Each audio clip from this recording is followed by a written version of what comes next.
안녕하세요. 결혼을 앞두고 있던 여자입니다. 저와 결혼할 남자친구와는 동갑이고 5년 긴 시간 동안 연애를 해왔습니다.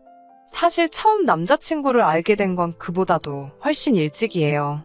재수학원에서 처음 만나게 되었고 그때도 같은 대학교를 목표로 하고 있는 저와 남자친구 둘 다 서로에게 관심이 있었는데 연애한다고 공부를 미뤄둘 수는 없어서 결국 만남까지 성사가 되지는 않았어요.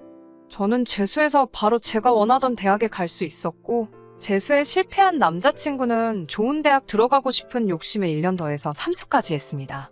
어쨌든 남자친구는 결국 보란듯이 저와 같은 대학에 들어오게 되었고 그때도 서로 자주 시간을 보냈지만 군대가 걸려 있어서 연애까지 발전하지는 못했습니다.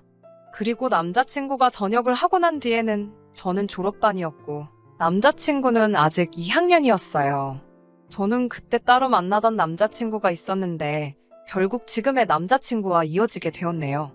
군대에 가버리면 저를 놓칠 수도 있을 것 같다는 생각에 저 때문에 억지로 군대를 미루고 미루다가 입대했다고 나중에서야 털어놓더라고요. 그런데 덕분에 복학 시기도 제대로 맞추지 못해서 남자친구는 입학도 늦었는데 졸업도 애매하게 늦게 했어요. 먼저 졸업한 저는 졸업 후 1년 뒤에 취직에 성공했고 그 뒤부터는 연애를 하면서 남자친구 취업 뒷바라지를 해줬어요. 결국 남자친구는 대학교를 졸업하고 얼마 전 원하는 직장에도 들어가게 되었습니다. 저랑 같이 있기 위해 노력한 결과라고 다 제가 있는 덕분에 원하던 대학에도 들어갔고 원하던 직장에도 들어가게 되었으니 제가 행운의 여신이나 마찬가지라고 말하며 프로포즈를 해왔습니다. 직장도 안정적이고 급여가 좋은 회사였고 남자친구 말대로 저랑 함께하기 위해 이렇게 노력을 해온 사람이니 결혼하면 저도 분명 행복하게 해줄 거라는 생각에 프로포즈에 응했어요. 그런데 프로포즈 받은 행복도 잠시. 결혼 준비하면서 이런저런 일 때문에 답답해 이렇게 사연 적어봤습니다. 예비 시부모님 처음 인사드리러 간 날이었어요. 외식을 하면 좋았겠지만 또다시 코로나가 유행을 하면서 방역수칙이 깐깐해져서 예비 시부모님 집에서 만남을 가졌습니다. 식사가 끝나고 어색한 분위기가 이어지는 가운데 텔레비전에서 요즘 하고 있는 사극 재방송이 나오더라고요. 낯가림 때문에 어색했던 상황인지라 다들 텔레비전만 보면서 시간 보내고 있었는데 아버님께서 저것 좀 보라고 여자가 탐욕스러우니 자식이 아버지 알기를 우습게 알고 형제끼리 칼부림을 하는 게 아니겠냐는 말을 하면서 예로부터 여자가 져줘야지 평화롭고 남자가 잘 된다는 이야기를 하시더라고요. 암탉이 울면 집이 무너진다는 말이 괜히 있는 게 아니라고 하면서 엄청 재밌는 말을 하신 것 마냥 혼자 껄껄 웃으셨어요. 안 그래도 어색한 자리였는데 그 말씀에 분위기까지 이상해지고 아버님께서는 누구에게라도 자기의 뜻을 동의를 받아야 했는지 어머님 옆구리를 발로 쿡쿡 찌르면서 내 말이 맞지? 하고 재차 확인을 하시더라고요. 어머님께서는 마지못해 그렇다고 해주셨고요. 아무리 자리가 어색한 상황이었다고 할지라도 그래도 첫 만남인데 구태여 저한테 저런 말씀을 하시는지 이해가 안 됐습니다. 그렇다고 제가 남자친구 잡을 듯이 하는 행동 한 번 한 적도 없고 티낸 적도 없는데 말이에요. 일부러 저러시나? 혹시 벌써부터 제 길을 누르시려고 그러나? 그런 생각이 들었습니다. 그래도 제가 할 말은 다 하고 사는 성격인데 아무렴 기분 나쁜 말을 들었다고 할지라도 예비 시아버지 되실 분인데 아버님 재미없는 농담에 말대꾸는 하지 않았지만 그래도 동의도 하지 않고 그냥 가만히 앉아 있었습니다. 남자친구는 나중에 저한테 그때 왜 그랬냐, 뭐가 문제냐 하면서 자기 부모님이 신경 써줘서 초대한 식사 자리인데 그렇게 똥 씹은 표정하고 있을 필요는 없지 않았느냐고 답답해하며 화를 냈습니다. 아버님 말도 말이지만 그런 식으로 나오는 남자친구 반응도 섭섭하더라고요. 그래서 저도 솔직히 첫 만남인데 저런 말씀 하시니 나도 좀 서운했다고 따졌더니 그게 뭐가 서운할 일이냐고 어른이 분위기 좀 어떻게 해보려 꺼낸 말인데 누가 농담 가지고 서운해하냐고 하는 겁니다. 오히려 대화가 멈추고 어색해진 상황에서 예비 며느리 될 제가 애교도 부리고 하면서 분위기를 띄웠어야 하는 거 아니었냐고 하더라고요. 얼마나 제가 거기서 불편한 티를 팍팍 냈으면 집안에서 가장 어른인 아버님이 그런 서투른 농담까지 했겠냐고요. 시댁이라고 벌써부터 그렇게 날 세우면 안 된다고 하는 거예요. 제가 성격상 낯도 많이 가리는 편이기도 하고 사실상 유학생활까지 하면서 가장 어려웠던 게 어른을 상대하거나 하는 일이었습니다. 경험이 많지 않아서 그런 자리에서 제가 제대로 행동하지 못한 부분은 인정합니다. 그런데 아버님이 꺼낸 말은 분위기 전환을 위한 농담이라고 생각되지 않았어요. 그리고 아무리 제가 며느리 될 자식벌 같은 존재일지라도 그 자리에서 제가 애교 부리며 분위기를 전환시켜야 된다는 건 아무래도 이해가 가지 않았습니다. 하지만 남자친구 말대로 아버님이 아기를 가지고 한 말이 아니라는 해명을 듣기도 했고 저도 불편한 기색을 숨기지 못한 잘못이 있었기 때문에 그날 일은 그냥 제 마음속에 묻어두기로 했습니다. 그런데 정말 어이가 없는 일이 처음 뵌 날 얼마 지나지 않아서 일어나고 말았어요. 결혼 준비를 하면서 결혼식장이나 기타 여러 가지들도 중요하지만 가장 중요한 건 아무래도 살 곳 아니겠어요? 저와 남자친구도 결혼하고 나서 살 집에 대해서 여러 가지 의견도 나누고 부동산도 다니면서 정말 서울 이곳저곳에 집이란 집은 다 알아보고 다니던 중이었습니다. 뭐든지 장점만 가지고 있는 집은 정말 찾기 힘들더라고요. 비교적 신축의 집값까지 적당한 곳은 위치가 참 애매해서 대중교통 타기도 번거롭고 회사에서도 멀었고요. 반대로 위치가 마음에 드는 곳은 마음에 드는 만큼 아파트가 구축이기도 하고 주차장 문제도 있었어요. 모든 걸 다 만족시켜줄 만한 집은 가격이 문제였고요. 신혼집 구하게 되면서 예비시댁에서도 어느 정도의 지원금을 마련해 주셨고 대출도 당연히 받을 계획이지만 10억이 넘어가는 집을 구할 방법은 없어 보였습니다. 결국 후보는 두 군데로 좁혀지게 되었어요. 출퇴근 위치도 좋고 재개발 예정지이긴 하지만 작은 집을 구하느냐 아니면 서울 근교 서부권이나 동부권 신도시에서 시작을 하느냐로요. 집을 알아보는 동안 마침 남자친구가 지내고 있던 월세 자취방이 계약이 끝나게 되면서 제가 전세로 살고 있는 원룸의 거실이 딸린 자취방으로 들어와 함께 지내고 있었습니다. 명절을 앞두고 있는 상황이었는데 남자친구가 집에는 안 가보느냐고 물어보더라고요. 저는 당연히 저희 부모님 집을 이야기하는 건 줄 알고 코로나가 유행이기도 하고 엄마가 몸이 약한 편이라 괜히 걱정이 돼서 올해는 안 갈 생각이라는 말을 했습니다. 그런데 남자친구가 너네 집 말고 우리 집 말하는 거라고 하더라고요. 아무리 결혼을 약속한 사이지만 아직 결혼도 하기 전인데 친척들이 다 모인다는 시댁에 제가 왜 가야 하는지도 모르겠고 또 제가 친정에 가지 않는 이유 중에 하나가 괜히 사람 많은 곳 다녀왔다가 코로나라도 걸릴까 봐인데 정말로 만에 하나 그렇게 된다면 건강 상하고 같이 있던 사람들 불편하고 그게 무슨 난리겠어요? 그래서 그 두 가지 이유를 대고 가지 않겠다고 했습니다. 그러니까 남자친구가 아직 결혼을 안 했다고 한들 올해면 우리도 부부가 될 텐데 며느리가 명절을 빠지면 쓰냐는 식으로 이야기를 계속 하더라고요. 연애할 때는 고집 한번 부린 적 없던 남잔데 요 근래 들어 결혼 준비하면서 왜 이렇게 고집이 세졌나 싶더라고요. 저는 어쨌든 갈 생각 없다고 가려거든 너 혼자 다녀오고 혹시 모르니까 이 집으로 다시 오기 전에도 병원 들려서 신속검사라도 받고 오라고 말했습니다. 제 말에 입이 대빨 나와서 툴툴대고 그날은 무슨 말 한마디만 해도 틱틱거리면서 있더라고요. 한 번쯤 져줄까 하는 생각도 들었는데 제가 명절에 저희 부모님 찾아뵙지도 않은데 예비시댁이라고 다녀오기도 싫었고 거기 가봐야 명절 준비하느라고 일만 하지 않겠나 하는 생각에 끝까지 거절했어요. 남자친구는 거기서 또 왜 명절 준비 이야기가 나오냐고 어디서 뭘 보고 다니길래 그렇게 시댁일이라면 날 세워서 싸움을 만드냐는 듯이 말을 하더라고요. 세상 모든 시댁이 10월드가 아니라고 인터넷 속 이야기는 전부 다 사람들 관심 끌기 위해 지어내는 말이라고 하더라고요. 정말 짜증이 났어요.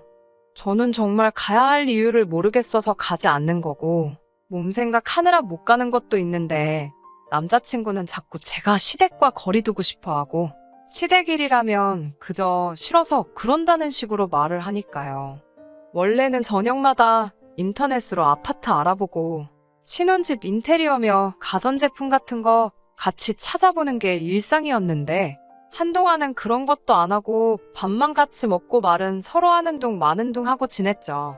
그리고 그렇게 명절날이 되었습니다.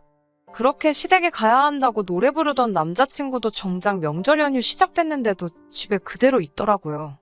저도 그렇고 남자친구도 회사를 안 가니 집에 하루 종일 붙어 있어야 되는데 서로 말 한마디도 안 하고 있기도 그렇고, 그렇다고 방 한 개짜리 좁아터진 집인데 분리된 공간도 방 말고는 따로 없고 불편하게 있어서 뭐 하겠냐는 생각에 영화나 한 편 같이 보자는 생각으로 제가 먼저 말을 건넸습니다.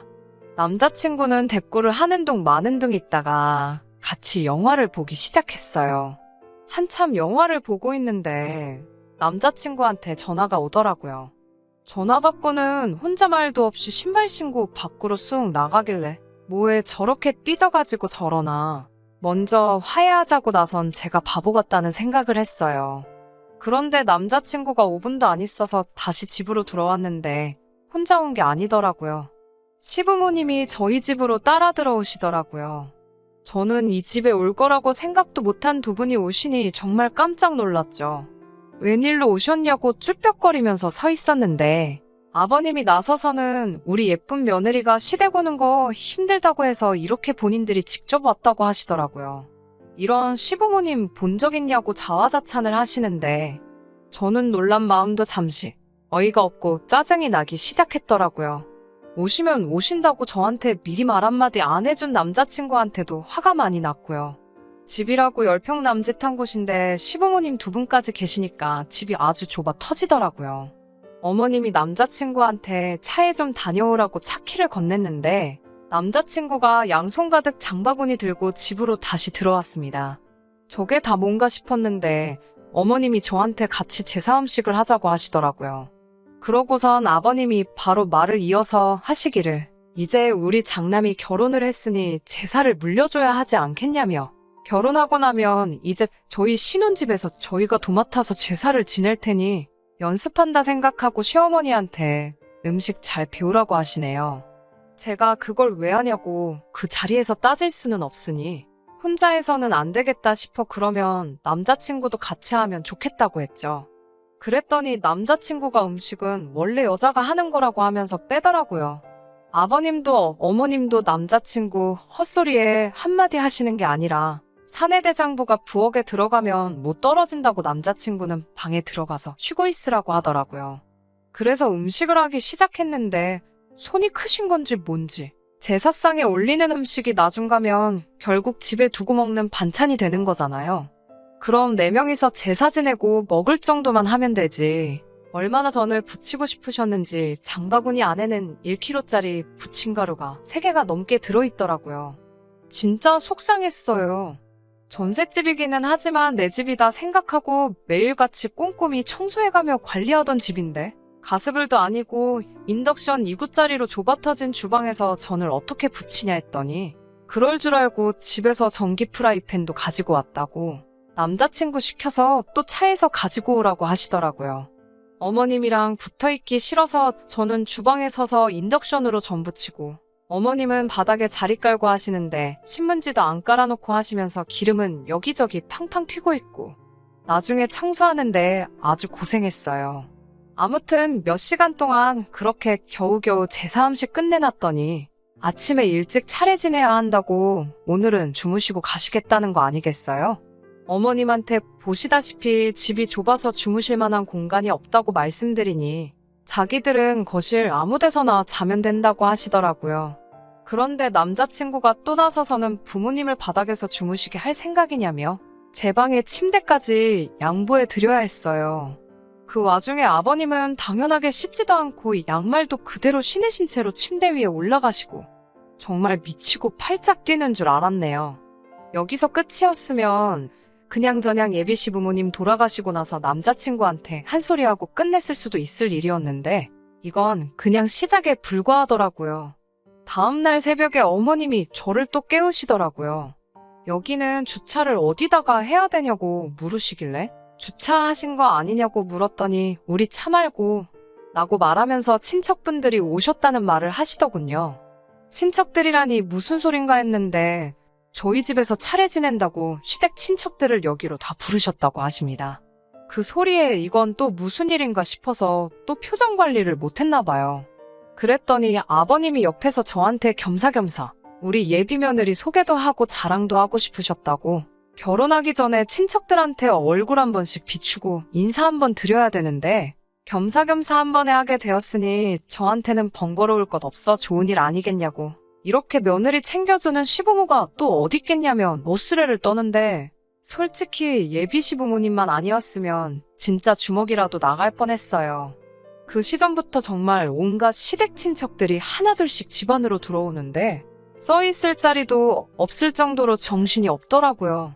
차례 끝나고 나니 상 차려놓고 밥 먹을 자리는 안 나오니까 전날에 정말 그렇게 많이 부친 전들 다 비닐봉지에 담아서 한 봉지씩 손에 쥐어주고 보내는데 정작 전 부친 건 거의 저 혼자 다 한 것 같은데 저희가 먹을 건 하나도 없었습니다. 남편은 그 와중에 친척형들하고 술 한잔 마시고 온다고 밖으로 나가고 십수명의 사람들이 휩쓸고 간 저희 집은 엉망이 되었는데 치울 생각하니 한숨조차 안 나오더라고요. 그리고 혼자 신나서 술 잔뜩 처먹고 온 남자친구하고 정말 대판 싸웠어요.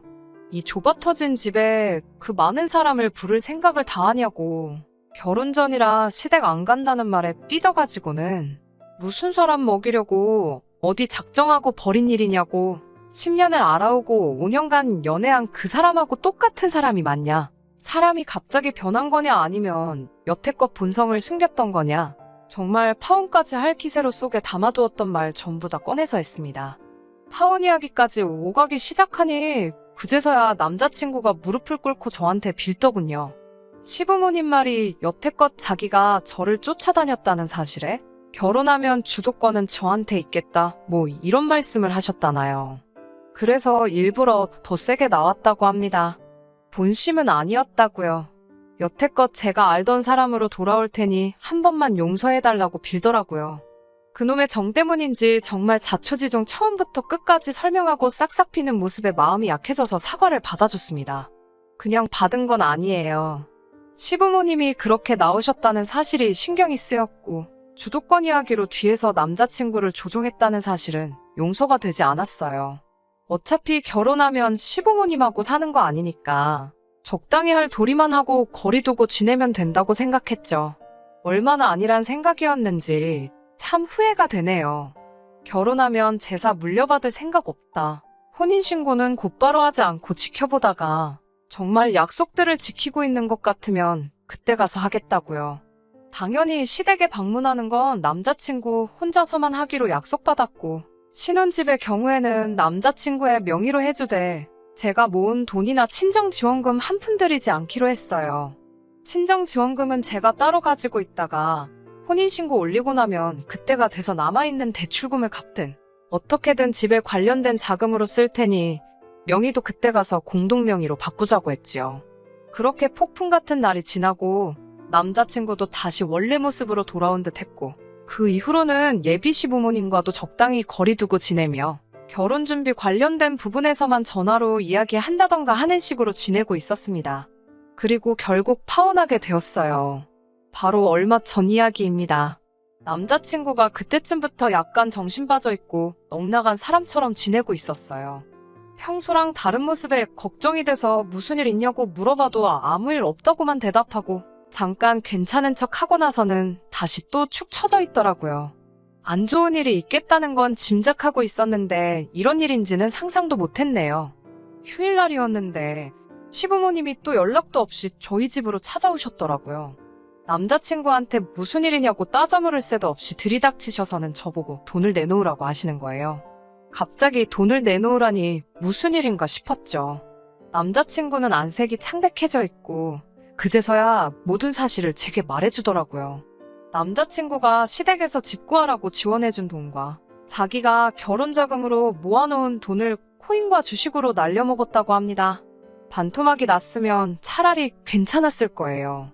그냥 그 돈이 전부 휴지 조각이 되어버렸다고 하더군요. 저도 정신이 아찔해져서 이게 무슨 일인가 정신이 없어 있는데 아버님이 여자 잘못 들여가지고 아주 집안 꼴을 말아먹는다고 성질을 부리시더라고요. 그게 왜 저 때문이냐고 하니까 남자친구가 하는 말이 가관이었습니다.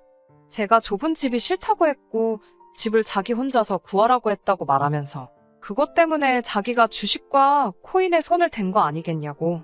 따지고 보면 전부 다 제 잘못이라고 하는 거예요. 아버님도 한술 더 떠서 처음 봤을 때 자기가 말한 거 기억 안 나냐고, 여자가 탐욕적이라서 이 사단이 난 거 아니겠냐고 저한테 호통을 치시더라고요. 이래서 여자 말 듣지 말라고, 집안은 남자가 주도권을 잡아야 사는 거 아니겠냐고 하면서 내 욕심 때문에 이렇게 된 거, 당연히 우리는 우리 아들하고 저를 결혼시킬 생각 없고 너 때문에 큰돈을 날렸으니 그 돈을 저보고 보상을 하라고 하는 거예요. 어이가 없어서 진짜. 그동안은 예비 시부모님이라 말을 아꼈지만 제가 먼저 파혼 이야기 꺼내기 전에 결혼시킬 생각 없다고 하셨으니 이제 예비 시부모님이 아니라 그냥 남이잖아요. 저도 더 이상 참을 거 없다고 생각해서 한마디 던졌습니다. 주제도 모르고 결혼을 해준다니 안 해준다니 말하지 말라고요. 그동안 제가 그쪽 아들 이끌어줘서 대학도 가고 좋은데 취직도 한 거 아니겠냐고, 알고 봤더니 아주 근본부터 못 써먹을 놈이었는데 그래도 어떻게 사람 구실하게 만들어놨더니 부모가 나서서 애를 다시 모질이 천치로 만들어 놓은 거 아니냐고. 그리고 저는 좁은 집에 살기 싫다고 한 적도 없고 이 좁아터진 원룸에 온 식구들 다 초대해서 그 소리 나오게 한 거 다 아줌마 아저씨 잘못 아니냐고 따졌어요. 자식 농사 잘못 지은 걸 왜 내 탓으로 하냐고. 이제는 결혼해달라고 빌어도 저도 할 생각 없으니 모자란 당신네 아들 데리고 꺼지라고 소리를 질렀어요. 아줌마 아저씨라고 부르는 게 뭐가 그렇게 열받았는지 부들부들대면서 벽을 주먹으로 내려치더라고요. 언성이 높아지고 하다 보니 이웃의 신고로 경찰까지 출동하고 아주 난리도 아니었습니다. 얼마 전 법원에 접근금지 가처분 신청을 보내놓은 게 인용 결정이 되어서 남자친구를 포함한 그 집 식구들 전부 제 근처에는 얼씬도 못하게 되었어요. 돈 문제야 당연히 자기가 날려먹은 건데 제가 어떻게 해줘야 할 이유도 없고요. 파혼하게 된다면 가부장적인 시부모님 때문에 하게 될 거라 생각했는데 결국 남자친구 본인의 손으로 뒤집어지게 되었네요. 만약 정말로 돈을 날렸다고 한들 저에게 솔직하게 말하고 처음부터 다시 시작했다고 말했으면 지금 살고 있는 좁아터진 제 전셋집에서라도 둘이 시작했을 수도 있었을 거예요. 그만큼 저도 그 사람에 대해서 진심이었고 정말 좋은 점만 보려고 했는데 차라리 이렇게 끝나버린 게 천만다행이라는 생각이 드네요. 부모님 말을 잘 듣는 것도 좋지만 스스로 판단하고 결정할 수 있는 사람이 되는 것도 중요하다고 생각합니다. 괜한 기싸움 하지 말고 서로 대화로 풀어나가는 것도 중요하다고 생각해요. 저는 결국 파혼하게 되었고 그동안 함께한 시간을 날리게 되었지만 남자친구도 그 시간과 더불어 여태 모아온 돈과 자기 부모님 재산까지 날려먹었으니 그걸로라도 위안 삼으려고요. 끝까지 들어주셔서 감사합니다. 오늘의 사연은 여기까지입니다. 구독과 좋아요, 알람 설정 부탁드리고 더 좋은 사연으로 다시 찾아뵙겠습니다. 감사합니다.